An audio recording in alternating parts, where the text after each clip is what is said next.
Deuil et mélancolie. Sigmund Freud. Deuil et mélancolie. Après avoir utilisé le rêve comme modèle normal des troubles psychiques narcissiques, nous allons essayer de clarifier l'essence de la mélancolie en la comparant au deuil, un affect normal qui lui est parallèle. Mais cette fois, nous devons anticiper un aveu, qui doit nous empêcher d'accorder une valeur exagérée à nos résultats. La mélancolie, dont le concept n'est pas encore solidement déterminé, pas même en psychiatrie descriptive, présente diverses formes cliniques, qui ne sont pas encore réduites à une unité et parmi lesquelles certaines rappellent davantage les affections somatiques que psychogènes. Abstraction faite de quelques impressions accessibles à tout observateur, notre matériel se limite à un petit nombre de cas dont la nature psychogène ne faisait aucun doute. Ainsi nos résultats ne prétendent pas à une validité générale, mais nous nous consolerons en pensant qu'avec nos moyens d'investigation actuels, nous ne pouvons rien trouver qui ne soit typique, sinon de toute une classe d'états, du moins d'un groupe plus limité. Les multiples analogies du tableau général de la mélancolie avec celui du deuil justifient une étude parallèle des deux états. Dans les cas où il nous est possible de découvrir les causes qui les ont motivés, nous les trouvons également coïncidentes. Le deuil est généralement la réaction à la perte d'un être cher ou d'une abstraction équivalente, la patrie, la liberté, l'idéal, etc. Sous ces mêmes influences, elle surgit chez quelques personnes, à qui, pour la même raison, on attribue une prédisposition morbide, la mélancolie, au lieu du deuil. Il est aussi très remarquable qu'il ne nous vienne jamais à l'esprit de considérer le deuil comme un état pathologique et de soumettre le sujet affligé à un traitement médical, alors même que c'est un état qui impose des déviations considérables à son comportement normal. Nous espérons, en effet, qu'après un certain temps, il disparaîtra de lui-même, et nous considérons qu'il est inapproprié, voire nuisible, de le déranger.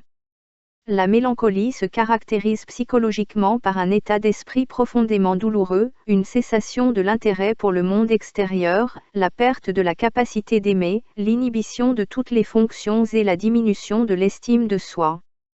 Cette dernière se traduit par des reproches et des accusations que le patient se fait objet et peut même conduire à une attente délirante de punition. Ce tableau nous devient plus intelligible quand on songe que le deuil présente aussi ses caractéristiques, à l'exception d'une seule, la perturbation de l'estime de soi. Le deuil intense, réaction à la perte d'un être cher, intègre le même état d'esprit douloureux, la cessation de l'intérêt pour l'extérieur dès qu'on ne se souvient plus de la personne décédée, la perte de la capacité de choisir à nouveau l'amour d'objet, ce qui équivaudrait à remplacer la personne disparue, et la suppression de toute fonction non liée à la mémoire de l'être aimé. Nous comprenons que cette inhibition et restriction du moi est l'expression de son dévouement total au deuil. En réalité, si cet état ne nous paraît pas pathologique, c'est uniquement parce que nous nous l'expliquons parfaitement.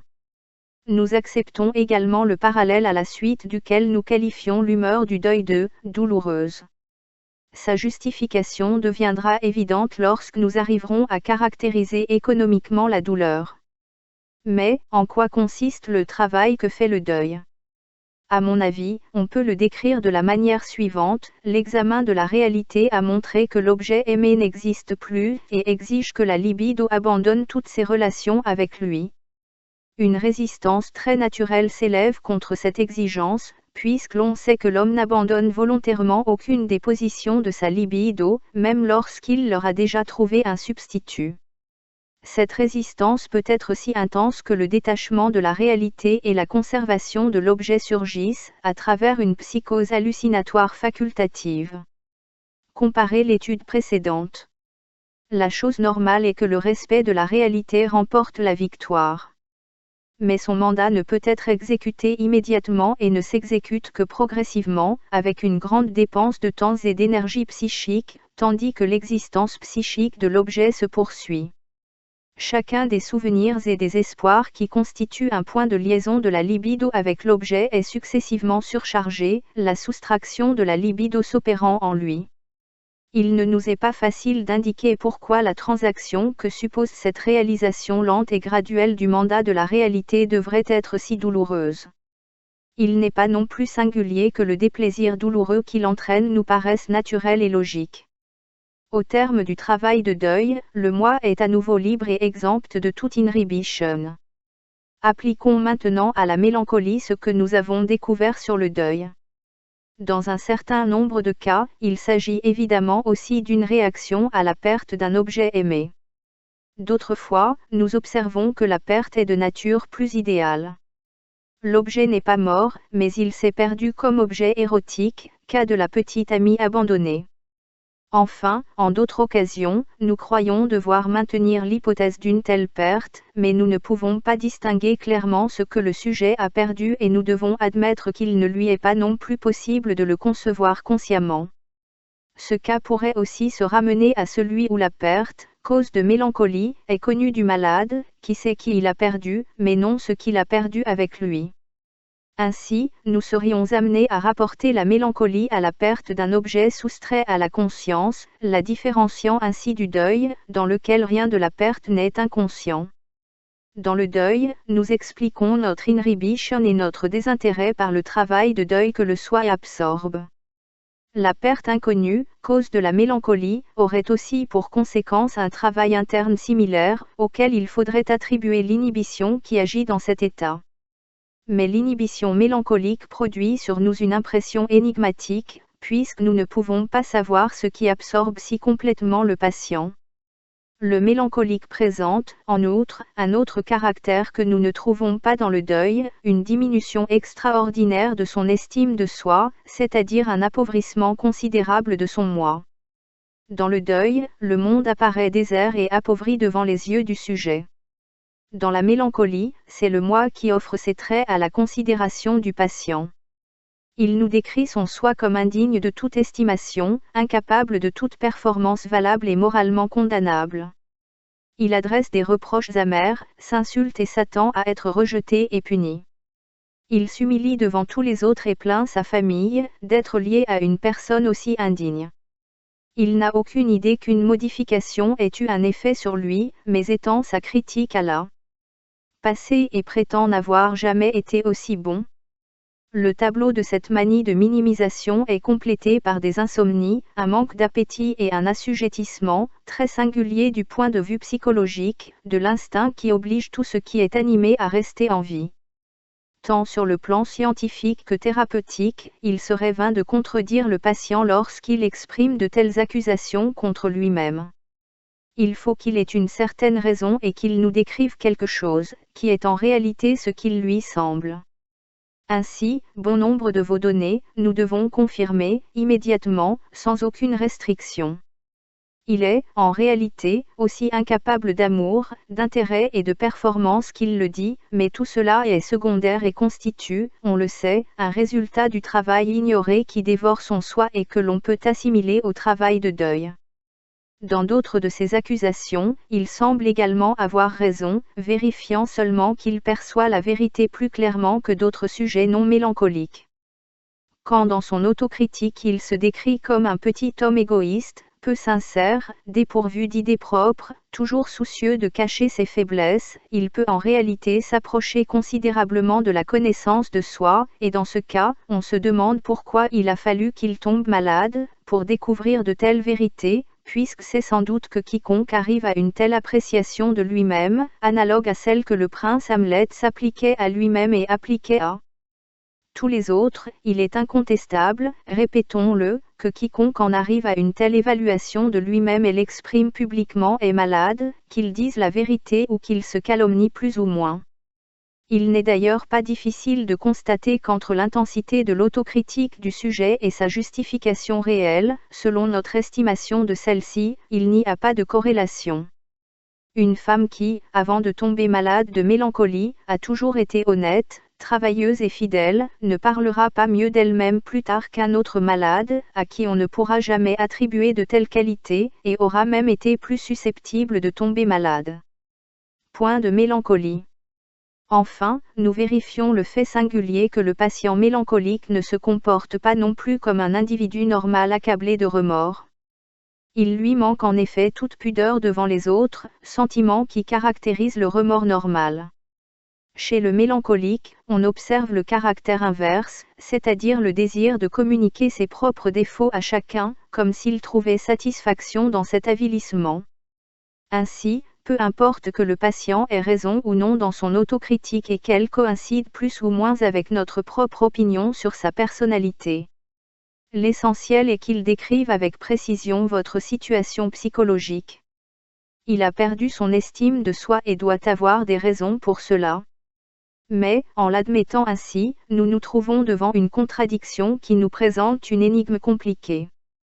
Selon l'analogie de cette maladie avec le deuil, il faudrait déduire que le patient a subi la perte d'un objet, mais de ses manifestations on en déduit que la perte a eu un effet sur son propre soi. Avant d'aborder cette contradiction, considérons la perspective que nous ouvre la condition du mélancolique dans la constitution du moi humain.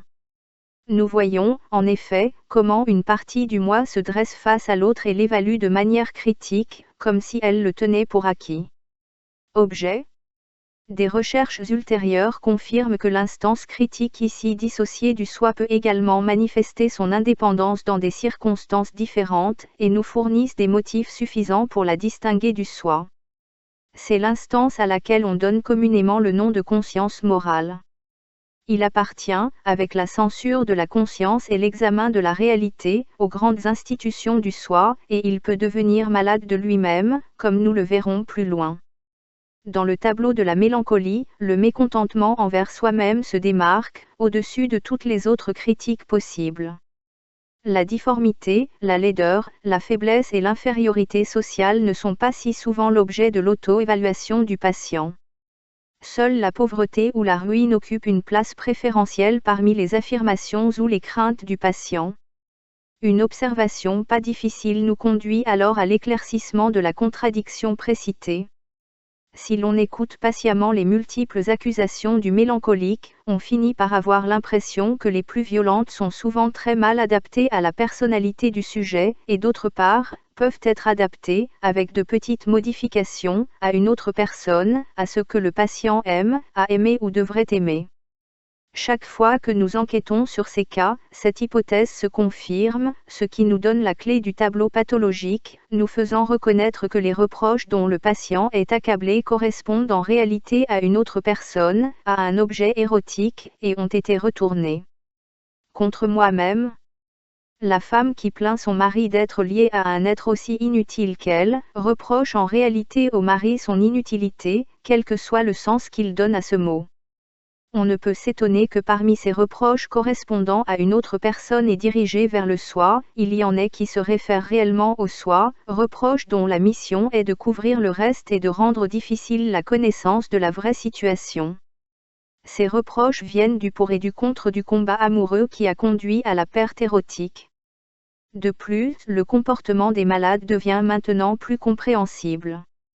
Ces regrets sont des accusations, ils n'ont pas honte ni ne se cachent, car tout le mal qu'ils disent d'eux-mêmes se rapporte, en réalité, aux autres, et ils sont très loin de faire preuve, à l'égard de leur entourage, de l'humilité et de l'obéissance qui correspondraient à des personnes aussi indignes qu'ils prétendent l'être, se montrant au contraire extrêmement irritables et susceptibles et comme s'ils subissaient une grande injustice.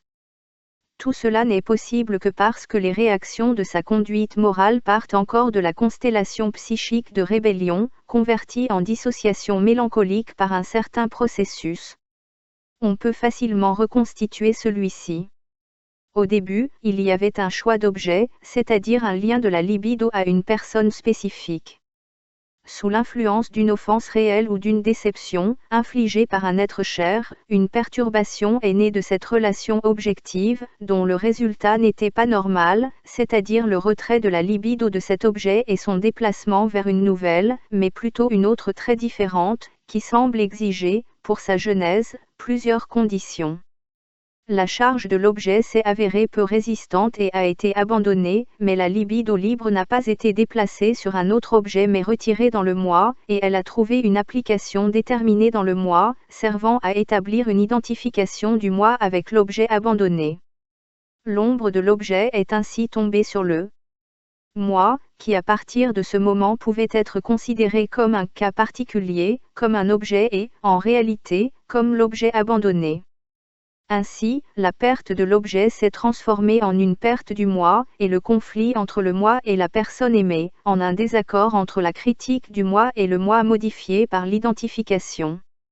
Il n'est pas difficile de deviner certains des résultats et des conditions de ce processus.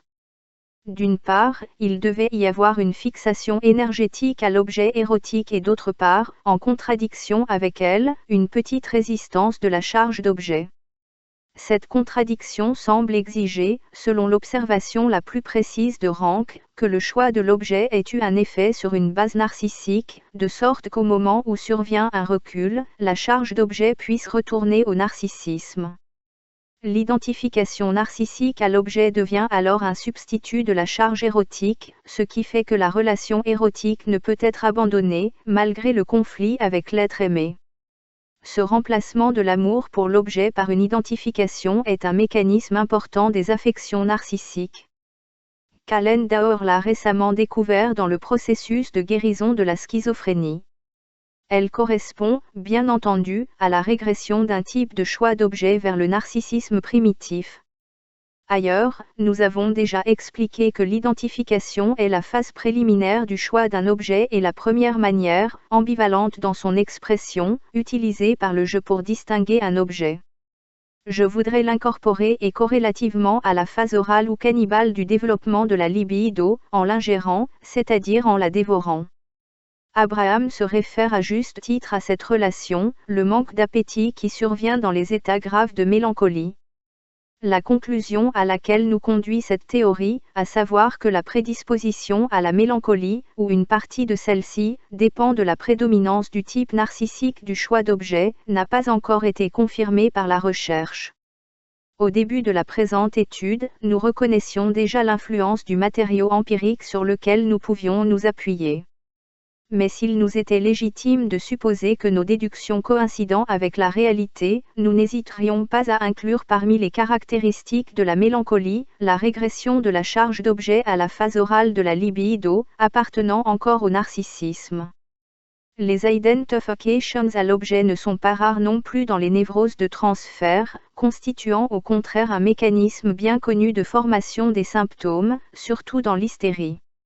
Mais entre l'identification narcissique et hystérique, il y a la différence que dans la première, la charge d'objet est abandonnée, maintenue, en revanche, dans la seconde, où elle produit des effets généralement limités à certaines actions et innervations. En tout cas, aussi dans les névroses de transfert, c'est l'identification, l'expression d'une communauté, qui peut signifier l'amour. L'identification narcissique est la plus primitive et nous conduit à l'intelligence de l'identification hystérique, moins étudiée. Ainsi, la mélancolie tire une partie de ses caractéristiques du deuil et une autre partie du processus de régression du choix d'objet narcissique vers le narcissisme. D'une part, il est, comme le deuil, une réaction à la perte réelle de l'objet érotique, mais d'autre part, il est lié à une condition qui fait défaut au deuil normal, ou le transforme en deuil pathologique lorsqu'il se produit.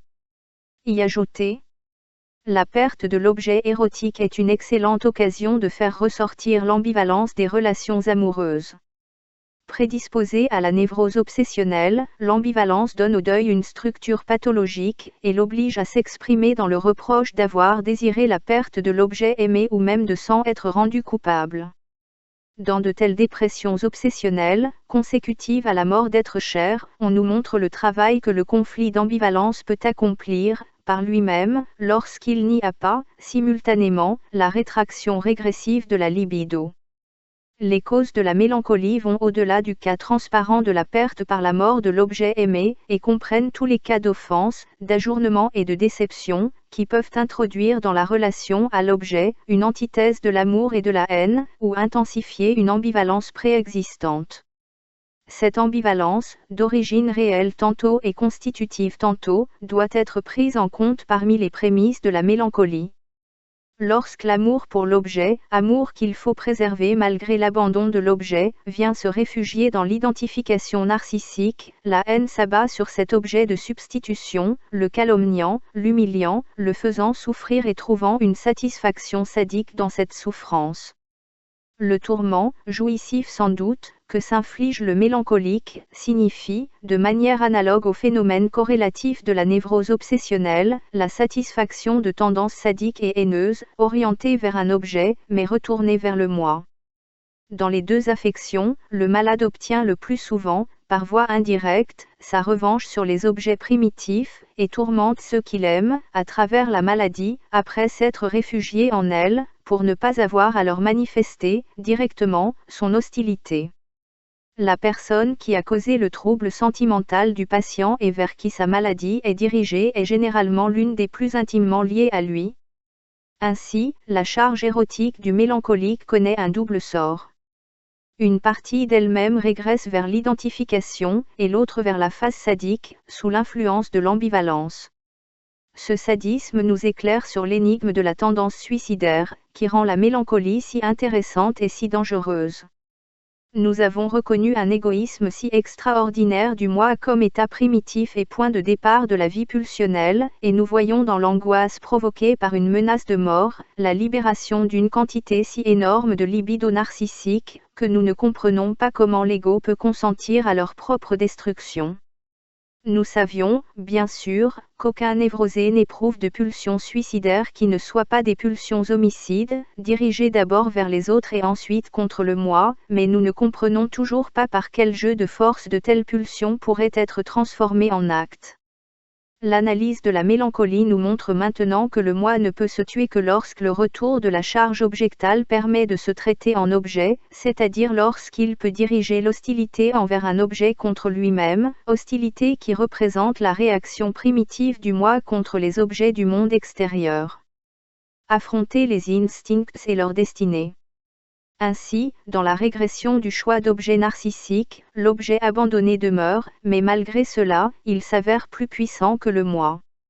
Dans le suicide et l'amour extrême, situations opposées, le moi reste également dominé par l'objet, quoique de manière très différente.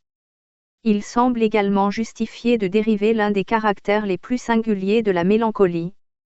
La peur de la ruine et de l'appauvrissement de l'érotisme anal, détaché de ses relations et transformé de façon régressive. La mélancolie pose encore d'autres questions, dont la solution nous est impossible à atteindre pour l'instant. Partage avec le deuil le caractère de disparaître après un certain temps, sans laisser de changement majeur.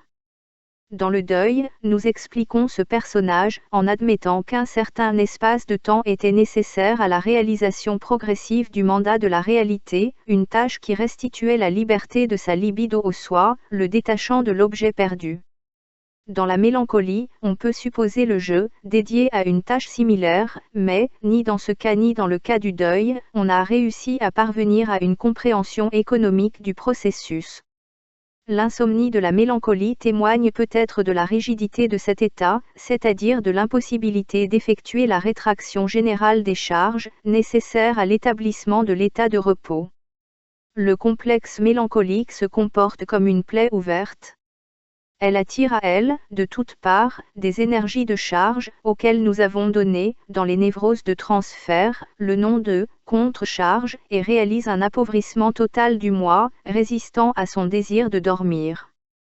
Dans le soulagement quotidien de l'état mélancolique pendant les heures nocturnes, un facteur probablement somatique doit intervenir, inexplicable du point de vue psychogène. À ces réflexions vient se poser la question de savoir si la perte du soi ne suffirait pas à elle seule, sans aucune intervention du sujet, à engendrer la mélancolie. De même, nous aurons à nous poser le problème de savoir si un appauvrissement toxique direct de la libido du moi pourrait suffire à provoquer certaines formes de l'état mélancolique. La particularité la plus singulière de la mélancolie est sa tendance à se transformer en manie, c'est-à-dire en un état symptomatiquement opposé. Cependant, toutes les mélancolies ne subissent pas cette transformation. Quelques cas ne dépassent pas les récidives périodiques, dont les intervalles présentent tout au plus une très légère teinte de manie. D'autres présentent cette alternance régulière de phases mélancoliques et maniaques, qui constitue la folie cyclique. On exclurait ces cas de la conception psychogène, si justement pour beaucoup d'entre eux la psychanalyse n'avait pas trouvé de solution et de thérapeutique. Nous sommes donc obligés d'étendre notre explication analytique de la mélancolie à la manie. Nous ne pouvons pas nous engager à atteindre dans cette tentative un résultat entièrement satisfaisant. Probablement, nous ne réussirons pas sans une première orientation. Nous avons, pour elle, 2 points d'appui, le premier consistant en une impression tirée de la pratique psychanalytique, et le second, dans une expérience générale d'ordre économique. L'impression, déjà communiquée par divers observateurs psychanalytiques, est que le contenu de la manie est identique à celui de la mélancolie. Les 2 affections se battraient avec le même complexe, qui subjuguerait le moi dans la mélancolie et serait subjugué ou séparé par le moi, dans la manie. L'autre point d'appui est l'expérience que tous les états de joie, de jubilation et de triomphe, qui nous montrent le parallèle normal de la manie, présentent la même conditionnalité économique. Chez eux, c'est une influence qui rend soudain superflu un effort psychique soutenu pendant longtemps ou constitué en obéissance à une habitude, laissant cet effort alors disponible pour les applications et les possibilités de téléchargement les plus diverses. Ce cas se produit, par exemple, lorsqu'un pauvre diable est doué par la fortune d'un héritage qui le libérera de sa lutte chronique pour le pain quotidien, quand une lutte longue et pénible est couronnée de succès, quand on a réussi à se débarrasser d'une coercition qui pesait sur nous depuis longtemps, etc. Toutes ces situations sont caractérisées par un état d'esprit joyeux, par la décharge de joie et par une disposition intense à l'activité, caractéristiques qui sont aussi celles de la manie et sont l'antithèse de la dépression et de l'inhibition caractéristique de la mélancolie. On peut donc oser dire que la manie n'est qu'un tel triomphe, sauf que le moi ignore encore l'objet sur lequel il l'a atteint. L'ivresse alcoolique, qui appartient à la même classe d'état, en tant qu'état d'exaltation, s'explique de la même manière. Ici, probablement dû aux toxines, il y a une suspension de la dépense énergétique répressive. L'opinion populaire aime à dire qu'une personne dans un état maniaque de ce type trouve un tel plaisir dans le mouvement et l'action parce qu'elle est si joyeuse. Cette fausse relation doit être corrigée. La vérité est que la condition économique dans l'esprit du sujet, comme nous l'avons vu plus haut, est remplie, et c'est la raison pour laquelle, d'une part, il est de si bonne humeur, et de l'autre, si décomplexé. Point dans l'activité. Si nous plaçons ces 2 points d'appui ensemble, nous verrons ce qui suit. Il s'avère donc que dans la manie, le je devait dominer la perte de l'objet, ou le deuil produit par cette perte ou peut-être l'objet lui-même, restant ainsi disponible toute la contre-charge que la souffrance douloureuse de la mélancolie avait attirée vers le soi et lié. Le maniaque nous montre son émancipation de l'objet qui le faisait souffrir, entreprenant anxieusement de nouveaux chargements d'objets. Cette explication semble plausible, mais premièrement, elle n'est pas encore assez précise, et deuxièmement, elle soulève plus de problèmes et de doutes que nous ne pouvons résoudre pour l'instant. En tout cas, nous ne voulons pas éluder sa discussion, même si nous ne nous attendons pas à parvenir à une clarification complète à travers elle. Le deuil normal surmonte aussi la perte de l'objet et absorbe, tant qu'il dure, toutes les énergies du moi. Mais pourquoi la moindre indication de la condition économique nécessaire à l'émergence d'une phase de triomphe consécutive à sa fin n'y surgit-elle pas? Il ne nous est pas possible de répondre à cette objection, elle traduit notre impuissance à indiquer par quels moyens économiques le deuil accomplit son œuvre. Peut-être qu'un nouveau soupçon peut nous aider ici. La réalité impose à chacun des souvenirs et des espoirs qui constituent les points de connexion de la libido avec l'objet, son verdict que le dit objet n'existe plus, et le moi, face à la question de savoir s'il veut partager un tel destin, décide, sous l'influence des satisfactions narcissiques de la vie, à abandonner son lien avec l'objet détruit. On peut donc supposer que cet abandon s'effectue si lentement et graduellement, qu'à son terme, l'effort nécessaire à un tel travail est épuisé. En entreprenant une tentative d'élaboration d'une description du travail de la mélancolie. Partant de notre hypothèse sur le travail de deuil, nous nous sommes immédiatement heurtés à une difficulté. Jusqu'ici, nous n'avons guère prêté attention à la mélancolie, du point de vue topique, ni ne nous sommes demandé dans quel système psychique s'effectue le travail de la mélancolie. Nous aurons donc à rechercher quelle est la partie des processus de cette affection, qui se développe dans les charges d'objets inconscientes, et qui est dans la substitution du même dans le moi, par identification.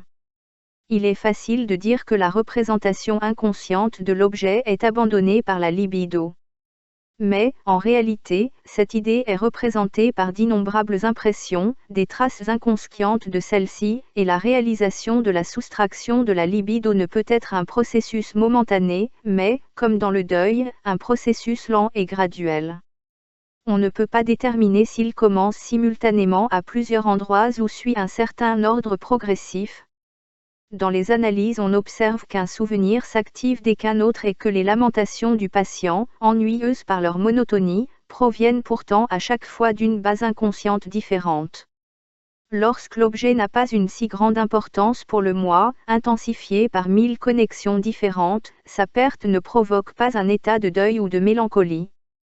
La réalisation progressive du désengagement de la libido est donc une caractéristique commune du deuil et de la mélancolie, elle repose probablement sur les mêmes circonstances économiques et obéit aux mêmes tendances.